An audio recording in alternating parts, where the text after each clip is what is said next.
Hello, everyone. We are at the CSPC 2025 conference in Ottawa. I'm really glad to have that interview with one of the really distinguished scientists here. My name is NCR Fani, and I'm a postdoctoral fellow at Perimeter Institute in Waterloo, and also the volunteer of the CSPC team.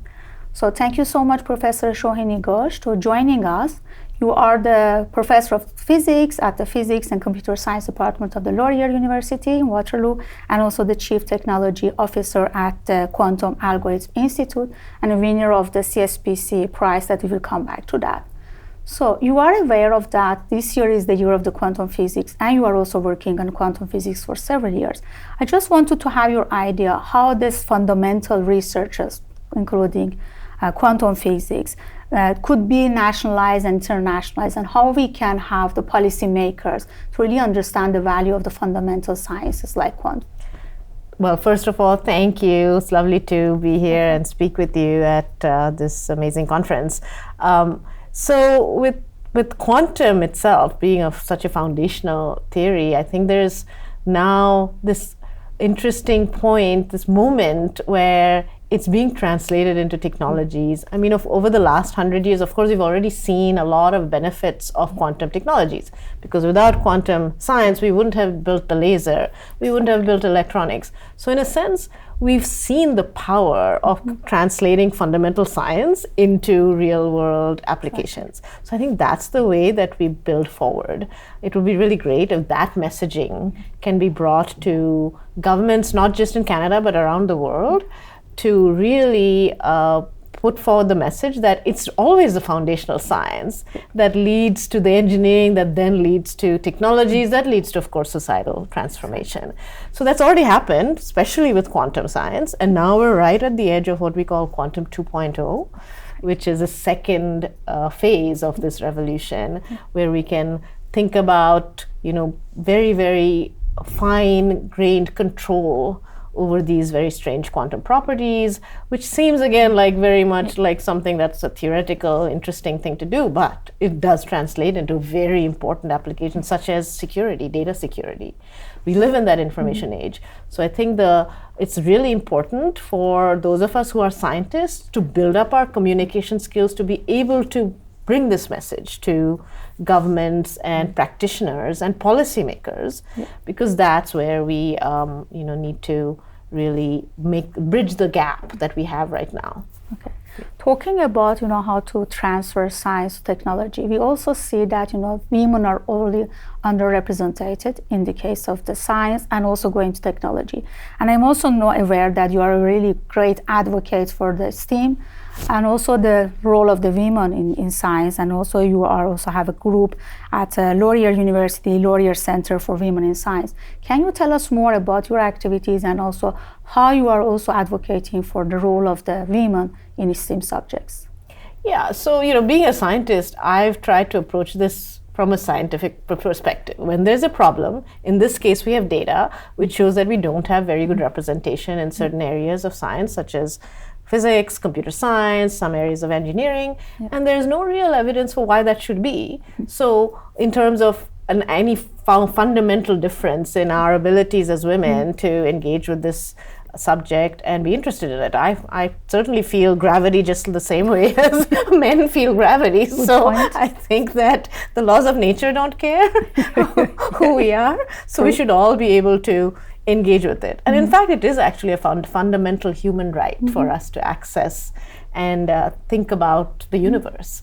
So given that, as a scientist, I want to approach this issue in terms of my problem solving skills, which is look at the data, understand what are the issues and the problems, try to build models that will be able to address the problem and explain it, and then tweak the model so that we can do better in the future. So with that in mind, what we do in our center is we bring together interdisciplinary groups who experts in, let's say, psychology and data collection and policy making and education, to try to see what is the environment, what are the demographics, and why are we at the point that we are with the numbers and the experiences we see. And in fact, there's been this data for many years, and what it shows is that what we're trying to address currently is things, we do mentoring of girls, and we do, professional development and things like this.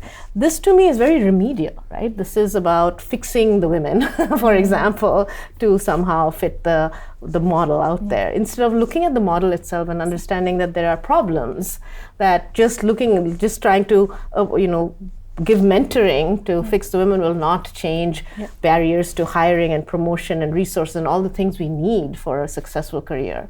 So this is what we've been trying to think about, do the research, use the data to build actual evidence-based strategies, which are about addressing policies that are perhaps not inclusive, building out hiring practices that are better, offering actually equal opportunities for resources and funding and everything that we need for those successful careers. So that's what we've been working on. Great, thank you so much for all what you're doing.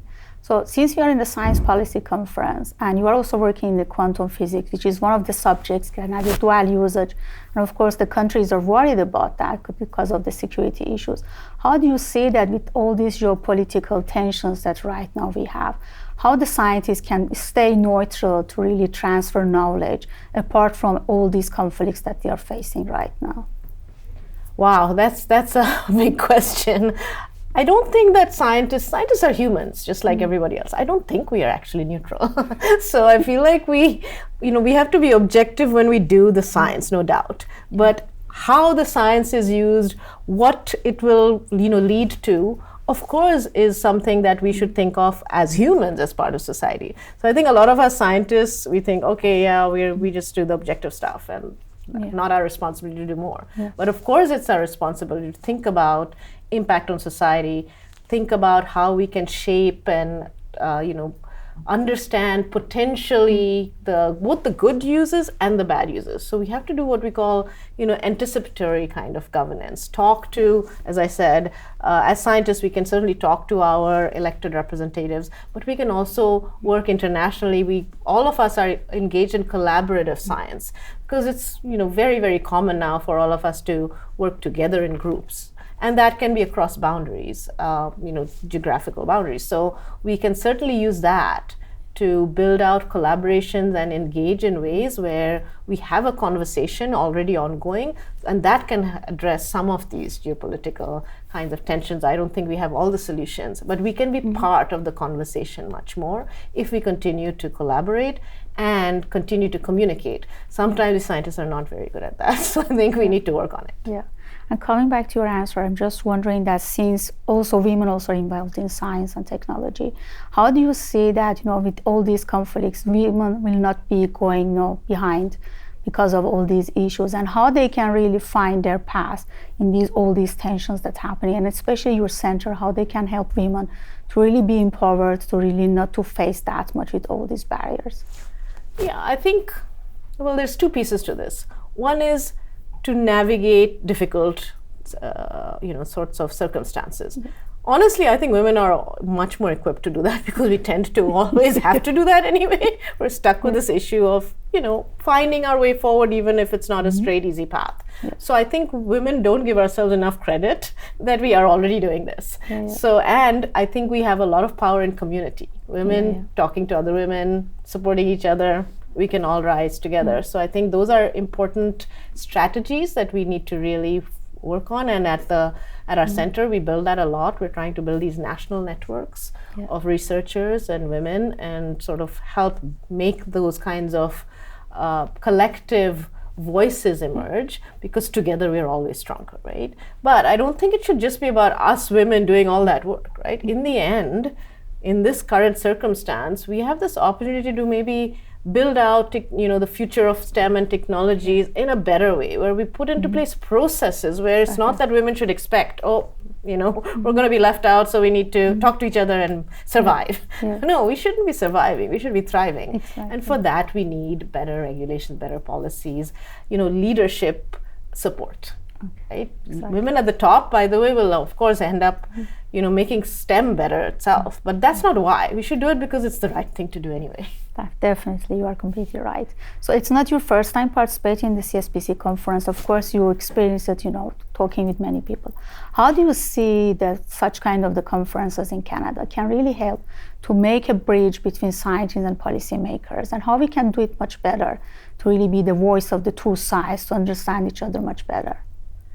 Wow, I think CSPC as a conference is unique in Canada. I remember when I first attended, it was very different from physics conferences, of course, right? It's not just technical stuff. You have to sort of learn about how different communities think and communicate and what are priorities for other groups. So for me, it was a hugely learning experience, extremely inspiring, and it actually changed my approach to science itself, so that I'm not focused on my narrow lane, because of course the community is much bigger. Yeah. So I evolved and I learned and I got inspired, and I wish more scientists, for example, could have that same feeling. So I think CSPC is hugely important. I don't think that there's as much awareness of the conferences in communities like mine that are focused, let's say, specifically just on physics or just in computer science.